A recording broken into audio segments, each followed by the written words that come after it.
দেখো বন্ধুরা, তোমাদের দিদিভাই রান্না করতে বসে গেছে দুপুরের জন্য। তো তুমি কি রান্না করছো আজকে?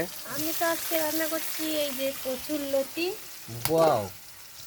আর ডিমের তরকারি। তো কচুর লতিগুলো যখন ছাড়াচ্ছিল তখন তো একটু দেখাতে পারতে। ভুলে গেছে? ভুলে গেছিলে। আর এদিকে ডিমের কারি হবে। হ্যাঁ, ওই মাখা মাখা ডিম আর কচুর লতি সর্ষে দিয়ে হবে। তো চলো, তুমি কিভাবে তৈরি করছো আমি একটু একটু করে দেখাতে থাকছি, ঠিক আছে? তো তোমাদের দিদিভাই এখন পেঁয়াজটা তেলের মধ্যে দিয়ে একটু কষাচ্ছে আর বেনা দিয়ে জাল দিচ্ছে, দেখতে পাচ্ছ? বেনা শেষ হয়ে গেছে বছরের মতো। আচ্ছা, আবার এখন আগের কি বছর। টমেটো দেবে? এখন একটু টমেটো দেবো। এটা কিসের জন্য করছো? এটা কচুর লতিতে দেবো। কচুর লতিতে দেবে? ঠিক যে আছে। তো যেমন করে খেতে পারো, টমেটো দিতে পারো, নাও দিতে পারো। ঠিক আছে, কিন্তু তোমাদের দিদিভাই সত্যি খুব সুন্দর করে এই কচুর লতি বানায় কিন্তু, ঠিক আছে? কালকে কিন্তু কচুর ডাঁটি বানিয়েছিলাম। হ্যাঁ, ডাঁটি যেটা কচু যেগুলো বলে না। হ্যাঁ, তো আজকে হচ্ছে কিন্তু কচুর লতি দিয়ে। কেন বলো তো? ওই যে তোমাদের দাদাভাই কচুর লতি, মোচা, তারপরে কচুর ডাঁটি সব একসাথে নিয়ে এসেছিল। তা ওগুলো শুকিয়ে যাবে বলে কালকে করে নিয়েছি, তাও লতিটা শুকিয়ে গেছে, তো আজকে করে নিচ্ছি তার ঠিক জন্য। আছে, তুমি বানাতে থাকো একটু একটু করে, আর আমি সবটাই দেখাতে থাকছি। এদিকে ভাতটাও হয়ে এসছে, আর আমরা তো সাধারণ গরিব মানুষ, দেখতেই পাচ্ছ। তার জন্য কি বলতো, দুবেলা একসাথে রান্না করে নিয়েছি বড় একটা হাঁড়ি করে। আর এদিকে খাড়া পাকা রয়েছে মাটির উনান, ঠিক আছে? দেখতে পাচ্ছ আমাদের কিন্তু কোনো গ্যাস নেই, ঠিক আছে? ভালোই লাগে মাটির উনুনে রান্না করতে কিন্তু। তোমাদের দিদিভাই কিন্তু প্রচুর পরিশ্রম করে, হ্যাঁ। হুম। লাইভ টাইপ শুরু করে, তোমরা জানো আমাদের ইউটিউব চ্যানেল রয়েছে, সেখানেও ভিডিও বানায়। আর মাঠে ভিডিও করতে গিয়েও ও কিন্তু গোবরও গোড়ায়, ঠিক আছে? গোবর কাঠ নাড়া দেনা সব কিছুই দেয়। আবার মাঝে মাঝে শাকও তুলে আনে, ঠিক আছে? তো চলো দেখো কত সুন্দর করে বানাচ্ছে। টমেটোগুলো না ছাড়িয়ে নিয়েছি, কারণ এখনকার টমেটো ছানা ছাড়ালে মানে খোলাগুলো খোলাটা মোটা, তো ওই জন্য সিদ্ধ হতে চায় না।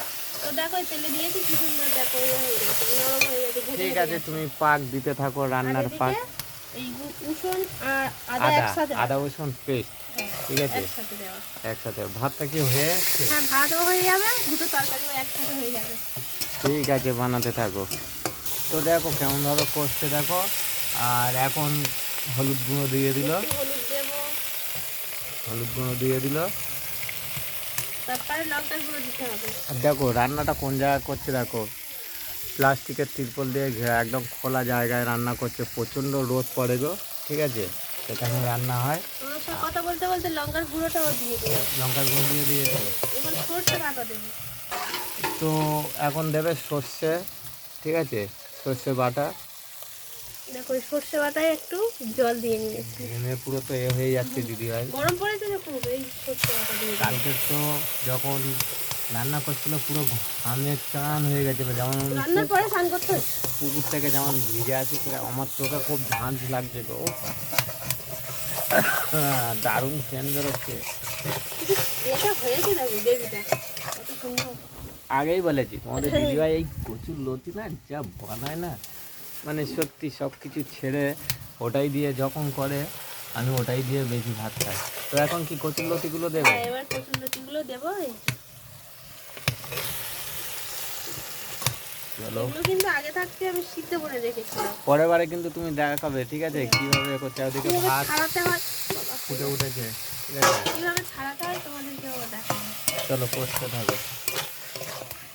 তো দেখো গ্রেভিটা কত সুন্দর হয়েছে, মনে হয় যেন এখনই হয়ে গেছে।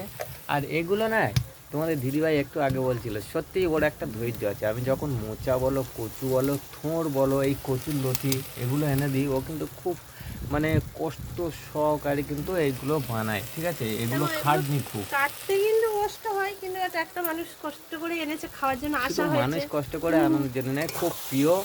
আর আমার ছেলে কিন্তু ছেলে খেতে খুব খুব ভালোবাসে বিজয়, আর বিজয় ঠাকুর করে তোমরা জানো।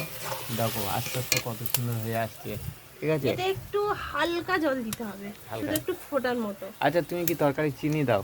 না, চিনি দিই না, চিনি সব দেই না, তরকারি দিই না। তবুও দেখবে তোমাদের দিদি ভাই মানে তরকারি শুধু কালারটা কেমন নিয়ে আসে, ঠিক আছে? ডিমটা তো গরমের সময় ডিম, যাই হোক আমাদের রান্নার জায়গাটা ঠিক মতন পরিষ্কার পরিচ্ছন্ন হয়তো নেই, তোমরা ওই জন্য ভাবছো, করে ব্লগ ভিডিও দিতে পারি না রান্না। ঠিক আছে? চলো দেখো হয়ে আসছে, এখন জল দেবে নাকি? হ্যাঁ, হালকা জল দেবো। আচ্ছা ঠিক আছে। এই যে সর্ষের বাটিটায় জল দিয়ে নিয়েছি। চলো এই পর্যন্ত বানাতে থাকো, আবার তোমাদেরকে দেখাচ্ছি। কি তো এদিকে রেডি হয়ে গেছে, দেখতে পাচ্ছ তোমাদের দিদিভাই কচুর লতির ঝাল আর এই যে ছোট্ট একটা ডেক্সি রেখেছে, দেখতে পাচ্ছ একদম রেডি। একদম রেডি। ও গলে গেছে একদম। আর দেখো আর এগুলো কিন্তু একদম মাঠে থেকে তুলে নিয়ে আসা, হ্যাঁ, ঠিক এটা আছে, আমরা কিন্তু কিনে আনিনি। কিনে আনা না। আর তা কোথায় তোমাদেরকে থেকে দেখাবে, হ্যাঁ তোমাদের দাদাভাই তুলতে যায়। কোথায় থেকে তুলে আনি? আমার দিদির বাড়ির ওখানে, ঠিক আছে, আমার দিদির বাড়ি, দিদি এগুলো তুলে তুলে দেয়, বা আমিও গিয়ে তুলে আনি, তোমাদের দিদিভাইও আনে। দেখো কত সুন্দর হয়েছে দেখো। আর তোমরা কারা কারা কচুর লতি খেতে ভালোবাসো অবশ্যই কিন্তু কমেন্টের মাধ্যমে জানাবে।